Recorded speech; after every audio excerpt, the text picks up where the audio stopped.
Hockey Inside Out, brought to you by Videotron.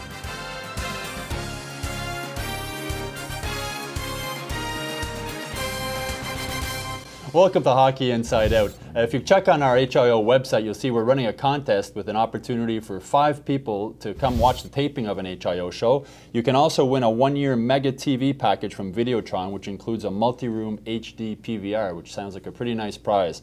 Chris, the Canadiens have clinched a playoff spot with 5 games to go. It looks like they're going to face Tampa in the first round. This is going to be a long series, I think. It's great when you can clinch a spot with a loss, right? Yeah. I would think they're evenly matched. Carey Price and Ben Bishop, 2 really solid goaltenders. I think they got a lot bigger defense than the Canadiens have, but they match up pretty well in every area. All the games have been close this year. I would expect the same in the playoff series. I think it could. One of these series, you're going to see go 7 games. It's going to be so close. Jack, this goalie, Ben Bishop, 6'7". He goes down, the crossbar's at his shoulders. He's got a foot on both posts. It's not going to be easy to beat this guy. Yeah, no, I don't see many goalies taller than I am, but he's got me by about 1 inch, and he seems huge in the net, and he's come into his own this year. I think the one edge the Canadiens might have there, Price is playing terrific hockey, and he's got a little bit more experience in this kind of thing than Bishop does, but it's going to be tough. Yeah, and I see, after the game in Tampa, Michel Therrien gave the boys a day off in Florida before going to play Ottawa on Friday. I have a feeling they might be a little sluggish for that game. Therrien's been giving these guys a lot of days off, Chris. As a player, is that something you liked, or would you have preferred to be on the ice every day? Yeah, certain days I wanted to be off. There's days you really need it, but some days you don't. But, now before it used to be L.A., the only warm weather place you go. Now it's Florida, so you have those options. You can give guys a little rest, and honestly, they took last night off. They don't need today off, but they're going to get it. And again, they struggled a bit last night, but yeah, it's good this time of year to give them a little break. I think mentally, even though they didn't play great, mentally it's good to get away from the rink for a day, do something else, and then get back at it. Now, Jack, this 2.0 version of Michel Therrien, you said families first. We've had Alexei Emelin go home for family reasons, Thomas Plekanec. I don't think we would have seen this with Michel Therrien maybe the first time around. No, you wouldn't have, and you're getting the kinder, gentler Therrien. They didn't get this in Pittsburgh either, but I think what's happened with him is he's shown an ability to learn and adjust. And you contrast that with John Tortorella, who obviously can't learn a thing and is exactly the same coach that he was in Tampa 10 years ago, and it's been disastrous for the Canucks where Therrien's been able to adjust here.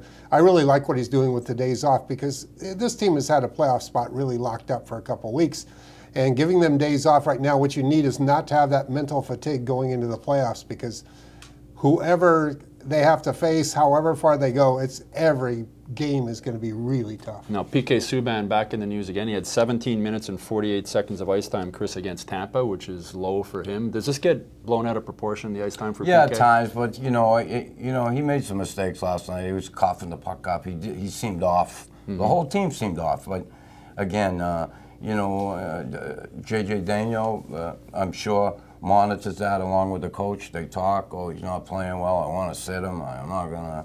They go back and forth. So sometimes it can get blown out of proportion. So what? 17 minutes. Rest up for the playoffs. Douglas Murray, it looks like he's going to get suspended for that elbow in Tampa, Jack. Is that maybe a good thing looking forward? Does this send a message to the Tampa Bay guys going into the playoffs? Keep your head up with this guy on the ice? On balance, I think it was just a reaction elbow when it looked like the guy was going to go around him. But, whether it's 3 games or 5 games or whatever it is, personally I think it'll be 2 or 3. You know that you're playing a playoff series with this team. You know you're going to be looking at them every night for a while. And every single forward now on that Tampa Bay team is thinking, when number 6 is out there, I better have my head up. I got to be alert, or it's going to be my head that gets taken off next. That's something you never would have done, right, Chris? Well, not at all. I never played like that. The difference between myself and Murray, like you said, that was a reactionary one. You're a little quicker than him, too. It's like a guy sticking the knee out. You're going to get beat last second, you react. And Mine was all premeditated. I never reacted. I was going to elbow someone in the head. I was going to elbow him in the head. Now, Jack, Martin St. Louis left Tampa. He's in New York. He finally scored his first goal in 15 games at the Rangers. Yeah. It looks like he's missing Tampa more than maybe Tampa is missing him at this point.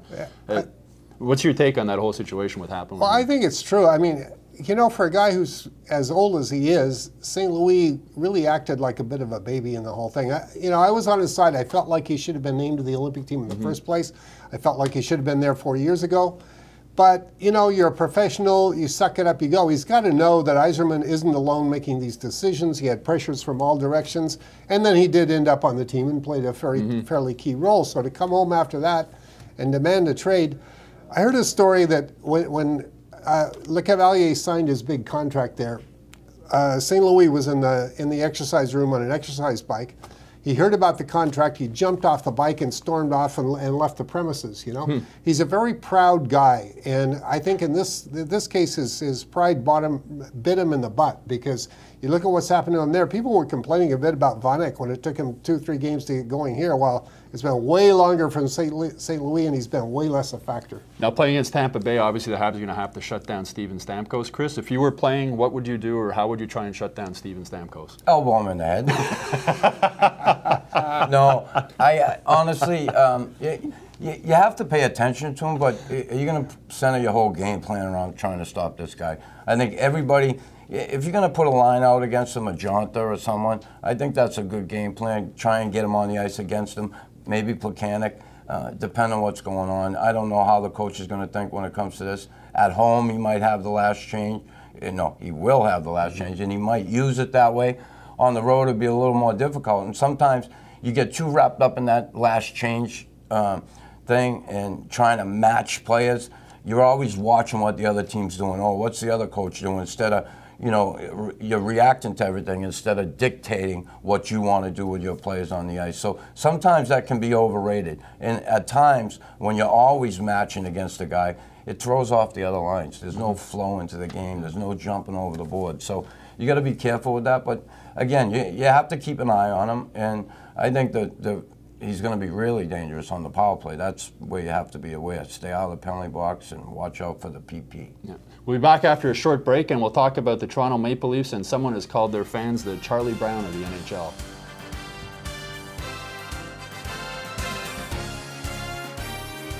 Welcome back to the HIO show. Adam Proto of the Hockey News recently said that the Toronto Maple Leaf fans were the Charlie Brown of the NHL, Jack. Why does this team just suck every year, it seems? Long practice. Wait a minute. It's my turn. You're too short to mess with that. No, seriously, their leaders aren't leaders. I think that's where it starts. When Dion Phaneuf is your captain, you've got a problem. Phil Kessel, what did they say? He can't spell C. Yeah. You know, and they've got a problem there. They've got a problem with the forwards that don't come back to help what is already a weak defense. And, you know, they were doing it with mirrors for a long, long time this season. The last 20 games, things tighten up. It doesn't work anymore. They can't come back and score 4 or 5 goals to get themselves out of the holes they put themselves in. And Carlisle, you know, when he was fired in Anaheim, they said he couldn't get teams off to a fast start. Same thing's happening in Toronto. Yeah, I look at Kessel as being one of the catalysts of this whole failure here. You know, I watched him last night play against Calgary. He had a tough first period. He was banging his stick, throwing his stick at the coach's feet. He was all upset. He's shaking his head on the bench. You know why the Bruins got rid of him. They don't want a guy like that around. And yeah, he was young at the time in the league, and I thought he'd come around a little bit. First Olympics there, I saw him play in Vancouver. He was nowhere. He wouldn't go near the puck. He was scared to get hit, and that hasn't changed. Phil Kessel, he'll get his points, he'll get his cookies, but when it comes time for the team to win and him to be a leader, he's not there. It looks like the Habs are going to be the only Canadian team in the playoffs, Jack. Is it a case that there's just too much pressure on Canadian teams? Why is there just one team in the playoffs? You know, I just don't buy the pressure thing. And if there's pressure, I think it's the worst here. There's a big difference. They always talk about Toronto. In Toronto, there are no expectations. You know, they haven't won since I was in diapers. So nobody expects them to actually do something. You know, here, not only is there the media mob to deal with, but real expectations. You're supposed to win the damn Stanley Cup. That is why you are in Montreal. And if you don't, they're darn sure going to let you know about it. You think there wasn't pressure on all those teams in the 70s, the 60s, the 50s? It was always there. And they won, and they won, and they won. Actually, if anything's missing in Toronto, it's pressure because the fans are such schmucks. They keep buying tickets to watch this garbage. You thrived on the pressure here, didn't you, Chris?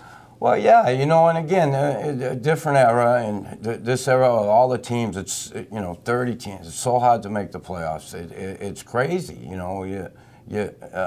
And the parity in the league now is so different than it was back then. I remember back in the day playing against Toronto. They were brutal then, they're still brutal, but Detroit was brutal. There were a few teams in there that just didn't compete with the rest. They didn't have the organizations they do now, New Jersey being one. So it's a lot more difficult to make the playoffs now, but to win the Stanley Cup when you get in there is, I've always said it's the most difficult trophy to win in sports. And, you know, there's some pressure, but listen, when it comes down to it, go play. Now, Carey Price looks finally like the thoroughbred that Bob Gainey said he was going to be, Jack. Yeah. Does this team have a chance to win the Stanley Cup? Are we maybe going to have a parade down St. Catherine Street? You know, I think they have a chance to make the final. To see them beating whoever survives in the West is tough, although whoever comes out of the West is going to be beat up because it's going to be tough. But, you know, Price gives them, if he's the thoroughbred that they say he is, he gives them the same shot that Patrick Roy gave him when he was here. You know, you have that superior goaltending if everything else comes together. If they can get past Tampa Bay, 99% chance they get Boston. They are, to me, they're the only team in the East that might take out Boston. And there I say give them about a 20-25% chance. If they beat Boston, anybody else in the East they can beat. So there's a path to the final. What concerns you about them going into the playoffs, Chris? Their size, again, when they get up against big teams, because, and again, the whole team is not small, but there's some key players out there that are small, that when you get in that offensive zone, if you're not moving your feet, you get in those one-on-one battles, you end up on the losing side, no matter how hard you try. Gallagher's going to try. I know Deane will try. But when you get in a one-on-one battle with a big moose defenseman and it becomes physical, 99% of the time you're going to lose it. They have to use their quickness, their speed, their hockey sense, good support in the offensive zone to keep it moving. You got to sustain some offensive pressure in that zone and some time. And once it becomes physical, often with the smaller guys on the ice, the puck is out and the other way. But they finally, now they have a legitimate #1 line with Vanek, Pacioretty, Desharnais. Jack Vanek, one thing that's impressed me about him, he's got a mean streak to him. Yeah. The game against Tampa, if the guys take the puck off him, he's not afraid to give a guy a chop or a hit. Yeah. He's you know, more I'm physical. surprised. We saw Vanek a lot. You know, I mean, Buffalo, they play him all the time. And I never saw this. I thought of him as a finesse European guy. He is gritty. He's tough. And I think part of what's happened is he's come to a good organization in a town that, you know, wants to win and loves hockey, and he's playing up to it. And he's not going to give an inch anywhere. You know, the guy, I hate to say this, he plays like a North American. Yeah. He's tough. Yeah. Well, with Desharnais, you know, Habs fans were bitching about his contract and everything. He's looking like he's worth every penny now. Was it just confidence with him, Chris? What was his problem earlier in the year? Well, his problem was partly confidence, but the confidence was he didn't want the puck like he used to want it. He wasn't skating. He wasn't paying the price. He was kind of, I think he was feeling sorry for himself a little. It was getting to him. And he started to skate. He started to want the puck and do the things he used to do to make him successful. And, you know, putting Gallagher there obviously helped, along with Max, and now with Vanek there, it's just gotten a whole lot better. I mean, that's a lethal line. Now, Pat Hickey wrote a column saying that the Habs should give Andrei Markov a 3-year contract, Jack. Markov is the Iron Man on this team now with 135 games consecutively. Would you give him 3 years? Yeah, I would. You know, I mean, we had a series of bad luck accidents. First, the Achilles with Price's skate and everything. When he's healthy, you know, given what's happened with Subban, I would say since the Olympics, Markov's still the #1 defenseman, and he and Emelin are the top pair. So I don't see anything falling off in his game. People say maybe he's lost part of a step. He's so smart that he more than makes up for that. 3 years? Yeah, you know what? You got to keep him around. You hope he's here for that push to the Stanley Cup when they finally get this whole thing together. But you're right about PK. He's tailed off a bit, and you would think Markov. I mean, he's getting #1 defenseman minutes. That's for sure. And he's bringing Yemlin along too. That's true. That's a factor. That's true. Well, that's it for this week's HIO show. We'll be back next week with a new one. We hope you enjoyed it.